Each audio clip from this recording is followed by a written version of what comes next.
এই প্রথমবারের মতো আমি মাটির আলোক চুলায় রান্না করছি। অতিরিক্ত শখ করে আমার মায়ের কাছ থেকে চুলাটা বানিয়ে নিয়েছি। চুলাটা হচ্ছে নদীর আঠালো মাটি দিয়ে প্রচুর পরিমাণে শক্ত হয়েছে।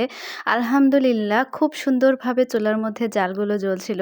তো ফার্স্ট টাইম আজকে আমি রান্না করছি। আমার মধ্যে অনেক আনন্দ কাজ করছে। রান্না করতে করতে হঠাৎ বৃষ্টি চলে আসছে, এজন্য আমি ছাতা ব্যবহার করেছিলাম। আর এই সময় প্রচুর গরম ছিল, একদিকে রোদও হচ্ছিল আর সাথে বৃষ্টিও পড়ছিল। এমন সুন্দর পরিবেশে রান্না করতে আমার কিন্তু খুবই ভালো লাগছিল। আর আমি এটাই চেয়েছিলাম, খোলামেলা একটা জায়গায় আমি চুলা তৈরি করব এবং সেখানে রান্না করব। তো ফাইনালি আমি আমার বাড়ির ছাদের উপরে চুলাটা তৈরি করে নিলাম এবং সেখানেই রান্না করছিলাম।